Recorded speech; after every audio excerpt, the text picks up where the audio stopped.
Hello student, आप सभी का हमारे इस यूट्यूब चैनल में स्वागत है। आज हम लोग इस वीडियो में क्लास 12 के एक इम्पॉर्टेंट क्वेश्चन के बारे में डिस्कस करेंगे, जिसका नाम है टॉर्क। दैट मीन्स जब हम इलेक्ट्रिक डायपोल को यूनिफॉर्म इलेक्ट्रिक फील्ड में रखते हैं तो वो डायपोल क्या होता है, इलेक्ट्रिक फील्ड में घूमने लगता है। तो जब इलेक्ट्रिक फील्ड में डायपोल घूमता है तो वो क्या डेवलप करता है या क्या प्रोड्यूस करता है, टॉर्क प्रोड्यूस करता है। तो उसका कितना टॉर्क प्रोड्यूस करेगा उसको हम लोग निकालने के लिए सीखेंगे। अगर ये क्वेश्चन एग्जाम में आएगा तो किस तरह से रहेगा, तो एग्जाम में लिखा हुआ रहता है कि find the expression for torque when an electric dipole placed in the uniform electric field। इसी क्वेश्चन में वो एक पॉइंट और रहता है, also define electric dipole moment. ठीक है, तो इस तरह से अगर एग्जाम में होता है, ये बहुत ही इंपॉर्टेंट क्वेश्चन है, बहुत बार इसको एग्जाम में पूछा गया है। तो हम लोग सबसे पहले समझेंगे कि टॉर्क होता क्या है।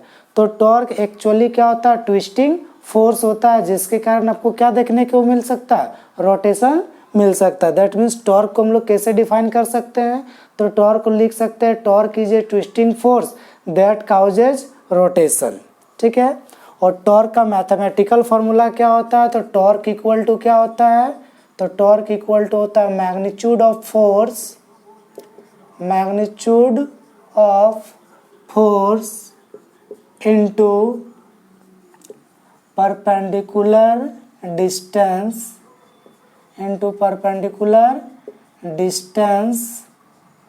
Between two forces.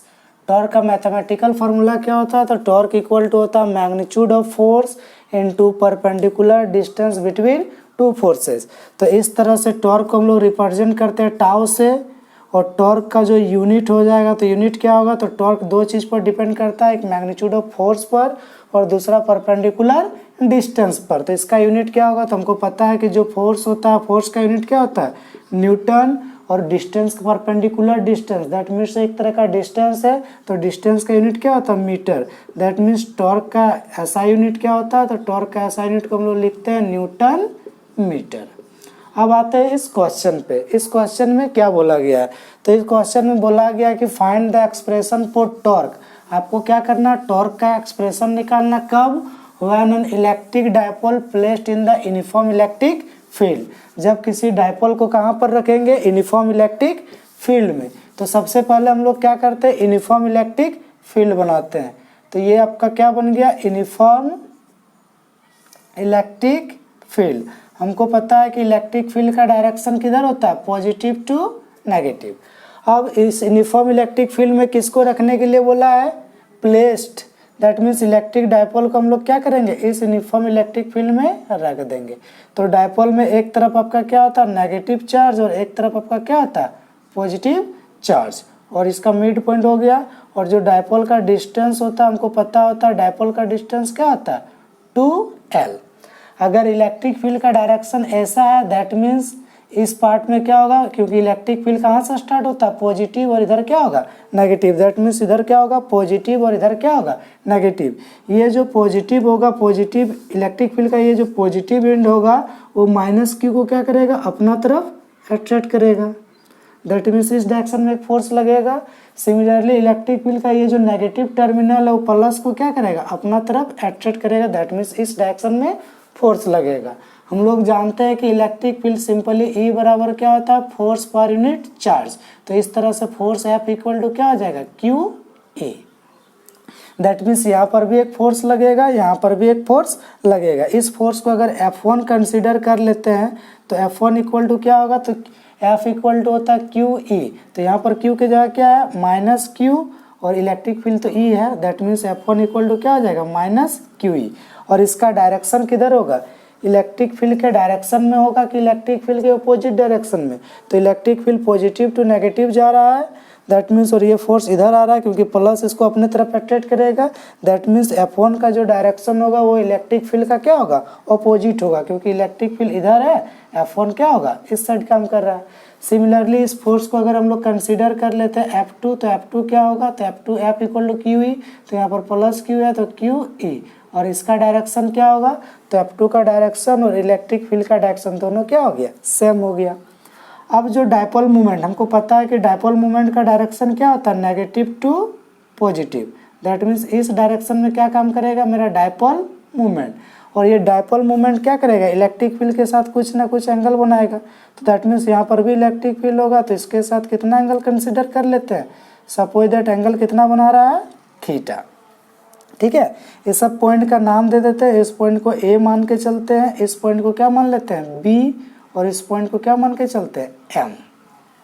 ठीक है, दैट मीन्स एक फोर्स मेरा क्या है, F1 है, और दूसरा फोर्स मेरा क्या है, F2 है। F1 इस डायरेक्शन में, F2 इस डायरेक्शन में, दोनों के बीच का परपेंडिकुलर डिस्टेंस ये वाला हो गया। दैट मीन्स जो परपेंडिकुलर डिस्टेंस होगा उसको कौन रिप्रेजेंट कर रहा है, बी एम। दैट मीन्स हमको बी एम का भी वैल्यू का जरूरत पड़ेगा, क्योंकि टॉर्क का फॉर्मूला ही होता है, टॉर्क इक्वल टू क्या होता है, magnitude of force into perpendicular distance. That means हमको परपेंडिकुलर डिस्टेंस का वैल्यू निकालना होगा।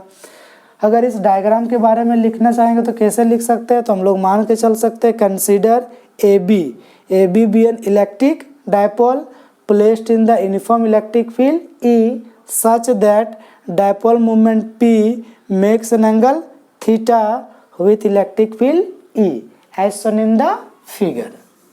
उसके बाद हम लोग क्या कर सकते हैं, तो उसके बाद हम लोग निकाल सकते हैं कि माइनस के ऊपर कितना फोर्स लगेगा, प्लस के ऊपर कितना फोर्स लगेगा। तो लिख सकते हैं the force acting on minus Q is, minus Q में कितना फोर्स लग रहा है, F1, और F1 इक्वल टू मेरा क्या आ जाएगा, माइनस क्यू ई, और इसका डायरेक्शन किधर होगा, इलेक्ट्रिक फील्ड का अपोजिट में। तो यहाँ पर लिख सकते हैं अपोजिट टू ई।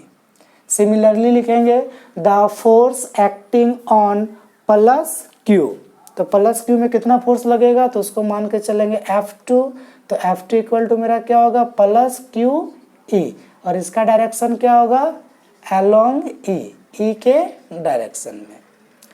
तो अगर इस तरह से अगर हम लोग निकालना चाहेंगे डायपोल में टोटल फोर्स, तो डायपोल में टोटल फोर्स कितना हो जाएगा, तो लिखेंगे total force acting on the dipole edge. Dipole में टोटल फोर्स कितना काम कर रहा है, तो डायपोल में मेरा टोटल फोर्स कितना काम करेगा, जिसको बोलेंगे F, और F इक्वल टू क्या होगा, F1 प्लस F2। F1 का वैल्यू कितना है, माइनस क्यू ई, और F2 का वैल्यू क्या, प्लस क्यू ई, और इसका वैल्यू कितना आ गया, 0। दैट मीन्स जब किसी इलेक्ट्रिक डायपोल को यूनिफॉर्म इलेक्ट्रिक फील्ड में रखते हैं तो उस पर जो टोटल फोर्स काम करता है, तो टोटल फोर्स कितना काम होता है, 0।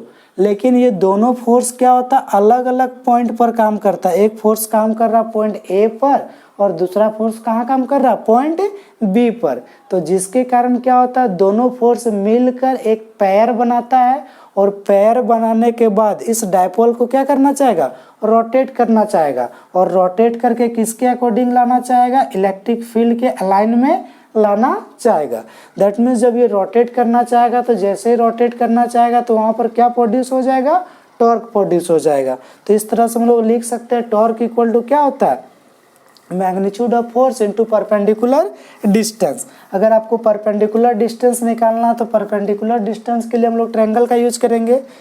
तो यहाँ पर हम लोग थोड़ा सा लैंग्वेज यूज कर सकते हैं, hence equal and opposite force, 0 हो गया, that means this forces is equal and opposite, hence equal and opposite forces make a pair and try to rotate the electric dipole, then torque is produced, और therefore torque equal to क्या हो जाएगा, therefore torque equal to magnitude of force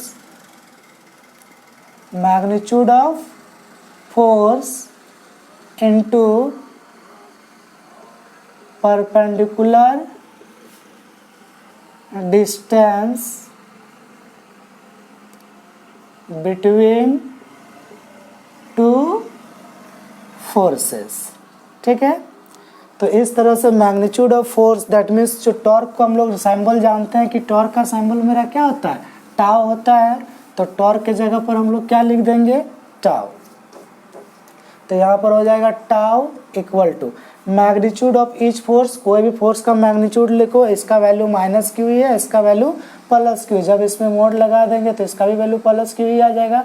that means magnitude of force मेरा क्या हो गया, Q E into perpendicular distance. तो यहाँ पर परपेंडिकुलर डिस्टेंस को कौन रिप्रेजेंट कर रहा है, बी एम। तो यहाँ पर लिख देंगे बी एम और इसको कंसिडर कर लेंगे इक्वेशन 1। अब बी एम का वैल्यू कैसे निकाल सकते हैं, तो लिख सकते हैं in right angle A M B में क्या हो जाएगा, तो ए एम बी में लिख सकते हैं sine theta equal to P by H. That means sine theta equal to क्या होता है, पी बाई एच। तो पी का काम कौन कर रहा है, बी एम, और एच का काम कौन कर रहा है, ए बी। इस तरह से बी एम इक्वल टू मेरा क्या हो जाएगा, ए बी साइन थीटा। और हमको पता है कि ए बी डायपोल है और डायपोल का लेंथ कितना होता है, 12। That means B M equal to मेरा क्या हो जाएगा, 12 sine theta. Putting this value in equation 1, इस वैल्यू को क्या करेंगे, इक्वेशन 1 में ले जाकर रख देंगे। Therefore torque tau equal to मेरा क्या हो जाएगा, Q E into B M के जगह क्या लिख देंगे, 12 साइन थीटा। अब हम लोग जानते हैं कि Q इंटू इधर क्या हो जाएगा 12 और इधर हो गया E साइन थीटा। हम लोग पहले पढ़ चुके हैं electric dipole moment P equal to क्या होता है, Q इंटू 12। दैट मीन्स यहाँ पर जो Q इंटू 12 उसके बदले में क्या यूज करेंगे, तो उसके बदले में यूज होगा dipole moment P E sine theta. अभी हम वेक्टर साइन को दे भी सकते हैं और नहीं भी दे सकते। तो इस तरह से टॉर्क का फॉर्मूला टाउ इक्वल टू मेरा क्या होता है, P साइन थीटा। और इसको अगर वेक्टर फॉर्म में लिखेंगे तो साइन थीटा, तो साइन थीटा किस में टूटता है, क्रॉस प्रोडक्ट में। That means in vector form. तो वेक्टर फॉर्म में क्या हो जाएगा, टॉर्क टाउ इक्वल टू मेरा क्या हो जाएगा, P cross E। Sine theta के बदले मेरा क्या लग गया, क्रॉस। हम लोग 11 में पढ़ी है कि A डॉट बी, तो A dot B equal to क्या होता था, A B cos theta. Similarly A cross B equal to क्या होता था, A B sine theta. That means A B sine theta को हम क्या लिख सकते हैं वेक्टर फॉर्म में, A क्रॉस बी। तो ए बी साइन थीटा के जगह यहाँ पर मेरा क्या आया, P साइन थीटा। तो इसको वेक्टर फॉर्म में क्या लिखेंगे, P cross E। That means torque का मैथमेटिकल फॉर्मूला क्या हो गया, तो tau equal to P sine theta, और वेक्टर फॉर्म में टाउ इक्वल टू क्या हो गया, P क्रॉस E। इसका कुछ स्पेशल केस भी होगा और उसके बारे में फिर हम लोग डिस्कस करेंगे कि जब इसको नॉन यूनिफॉर्म इलेक्ट्रिक फील्ड में रखेंगे तो क्या होगा। तो जो टॉर्क होता है, टॉर्क का वैल्यू सबसे ज़्यादा कब होता है, तो जब इलेक्ट्रिक डायपोल इलेक्ट्रिक फील्ड पर जब परपेंडिकुलर होता है तो उस समय टॉर्क का वैल्यू क्या होता है, मैक्सिमम होता है। और जब इलेक्ट्रिक डायपोल इलेक्ट्रिक फील्ड का पैरेलल या एंटी पैरेलल होता है तो उस समय उसका वैल्यू क्या होता है, सबसे कम होता है। दैट मीन्स इसका स्पेशल केस में हम लोग लिख सकते हैं if theta equal to 0 degree. तो थीटा का वैल्यू 0 डिग्री कब बनेगा, तो जब डायपोल इलेक्ट्रिक फील्ड का पैरेलल होगा या फिर क्या होगा, एंटी पैरेलल होगा। तो उस समय थीटा का वैल्यू 0 हो जाता है। तो टाउ इक्वल टू मेरा क्या होता है, P sine theta. That means P sine 0, that means 0। That means अगर थीटा का वैल्यू 0 होगा तो डायपोल पर जो टॉर्क काम होगा वो भी क्या होगा, 0 होगा। दूसरा, if theta equal to 90 degree then tau equal to क्या होगा, P sine 90 degree. That means ये आपका हो जाएगा P और साइन 90 का value 1, that means P। That means किसी भी डायपोल में टॉर्क सबसे ज़्यादा कब काम करता है, तो जब डायपोल क्या होता है, इलेक्ट्रिक फील्ड का पैरेलल होता है। ठीक है, अब हम लोग उसी क्वेश्चन के पीछे में था कि डिफाइन इलेक्ट्रिक डायपोल मोमेंट। तो इलेक्ट्रिक डायपोल मोमेंट को हम लोग कैसे डिफाइन कर सकते हैं, तो हम लोग जानते हैं अगर हमको इलेक्ट्रिक डायपोल मोमेंट को डिफाइन करना है, डिफाइन इलेक्ट्रिक डायपोल मूवमेंट। तो उसके लिए हमको कैसे डिफाइन कर सकते हैं इसके रिस्पेक्ट में, तो हमको पता है कि टाउ इक्वल टू क्या होता है, P sine theta. Suppose that हम लोग मान के चलते हैं कि जो डायपोल है इलेक्ट्रिक फील्ड में कितना डिग्री पर रखा है, परपेंडिकुलर, और जो इलेक्ट्रिक फील्ड का स्ट्रेंथ है वो कितना है, 1। तो इस तरह से टाउ इक्वल टू क्या होगा, पी ई के जगह 1 इंटू क्या होगा, साइन 90, दैट मीन्स इसका भी value 1, that means tau equal to क्या होगा, पी। दैट मीन्स जो टॉर्क होगा, टॉर्क को ही हम लोग क्या बोल सकते हैं, इलेक्ट्रिक डायपोल मूवमेंट। तो टॉर्क को ही इलेक्ट्रिक डायपोल मूवमेंट कब बोल सकते हैं, तो जब डायपोल को इलेक्ट्रिक फील्ड में कैसा रखेंगे, परपेंडिकुलर, और इलेक्ट्रिक फील्ड का स्ट्रेंथ कितना होना चाहिए, 1, तब उसको हम लोग बोल सकते हैं इलेक्ट्रिक डायपोल मूवमेंट। ठीक है, दैट मीन्स अगर हम इसके रिस्पेक्ट में इलेक्ट्रिक डायपोल मूवमेंट को डिफाइन करना चाहेंगे तो कैसे लिख सकते हैं, तो इसमें हम लोग लिख सकते हैं कि electric dipole movement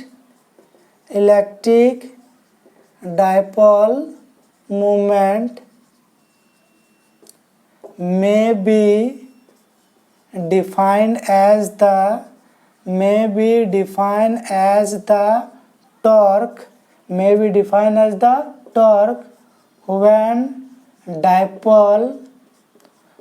dipole placed, कैसा रखेंगे, when dipole placed perpendicular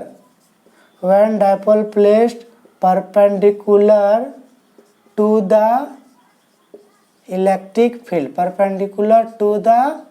electric field, of unit strength, और उस फील्ड का स्ट्रेंथ कितना होना चाहिए, यूनिट।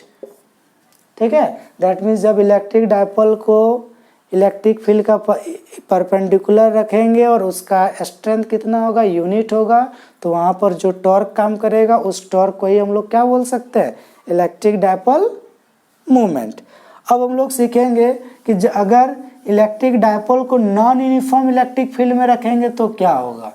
तो नॉन यूनिफॉर्म इलेक्ट्रिक फील्ड में रखने से क्या होता है उसके बारे में थोड़ा सा डिस्कस करेंगे।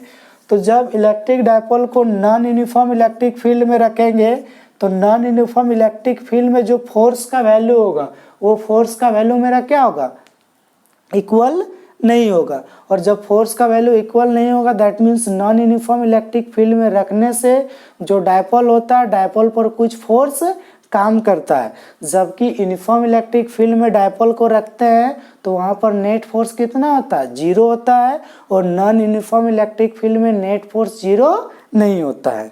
दूसरा, अगर इलेक्ट्रिक डायपोल को नॉन यूनिफॉर्म इलेक्ट्रिक फील्ड के पैरेलल या फिर एंटी पैरेलल रखते हैं तब क्या होता है।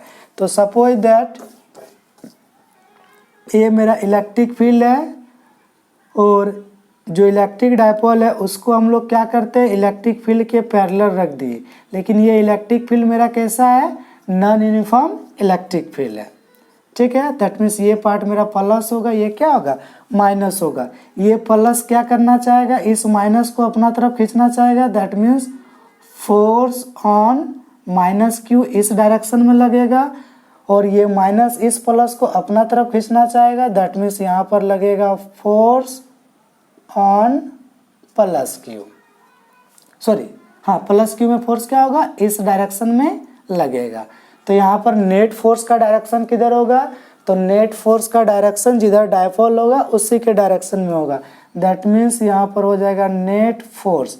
नेट फोर्स किधर काम करेगा, इस डायरेक्शन में, और इंक्रीजिंग इलेक्ट्रिक फील्ड,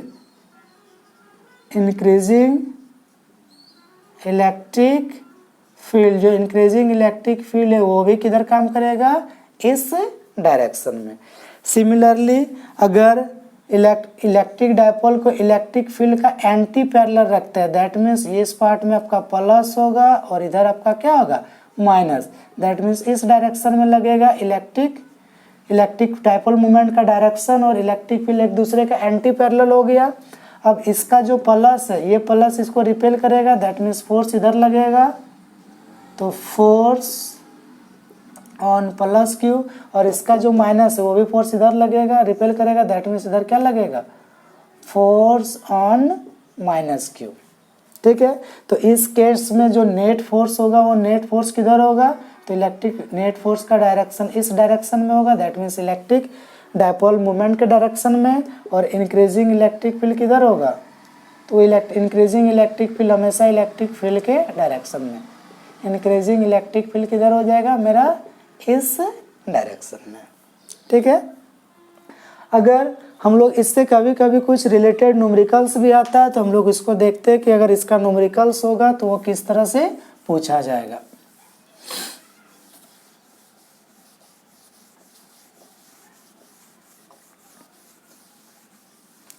तो एक क्वेश्चन ले लेते हैं कि इसका इलेक्ट्रिक डायपोल मोमेंट का न्यूमेरिकल किस तरह से बनेगा। सपोज दैट एक क्वेश्चन है, two charges 1 2 charges 1 plus 5 microcoulomb and another